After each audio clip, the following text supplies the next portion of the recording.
also, from the Hamas standpoint, they probably lost 70,000 people. That's big retribution. So I want to thank everybody for being here. As you know, last night we reached a momentous breakthrough in the Middle East, something that people said was never going to be done.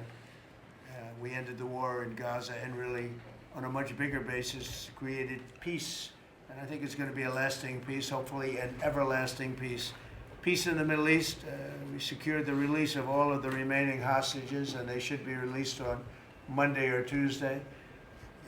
Getting them is a complicated process. I'd rather not tell you what they have to do to get them.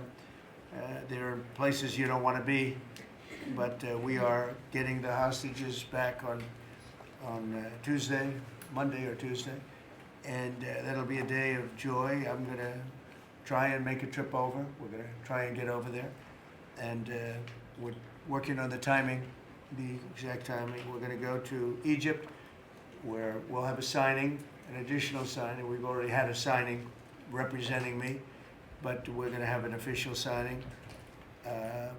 And the amazing thing is all of the countries over there, from Qatar to Saudi Arabia to UAE to all of them, I mean, the rich ones, the less than rich ones, they've all come together, something which is amazing, actually. They've all come together for this, and they're really probably the best relationships they've ever had. So it's been really something incredible that nobody thought it was possible to get it done. Anybody, I apologize, but you've been amazing. And then you have Steve Witkoff, who works so hard. But it's really peace in the Middle East. And you remember October 7th was terrible, but also from the Hamas standpoint, they probably lost 70,000 people. That's big retribution. That's big retribution.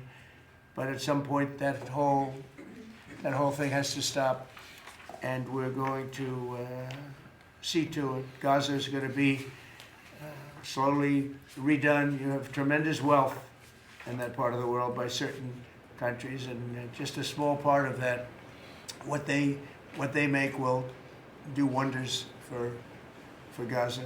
And I think you're going to see some tremendous countries stepping up and putting up a lot of money and taking care of things. But there's tremendous spirit like I haven't seen.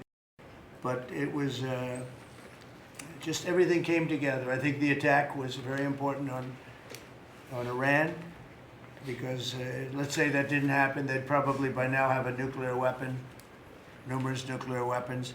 And therefore, even if we signed a deal, there'd be a big dark cloud over it, and it wouldn't be the same thing. So Iran's different, but Iran wants to work on peace now. They've informed us, and they've acknowledged that they are totally in favor of this deal. They think it's a great thing. So we appreciate that, and we'll work with Iran. As you know, we have major sanctions on Iran and lots of other things. We would like to see them be able to rebuild their country too. Despite the radical left lunatics that shut down our government, you have Democrats that they've lost their way. They have no leadership. We don't even know who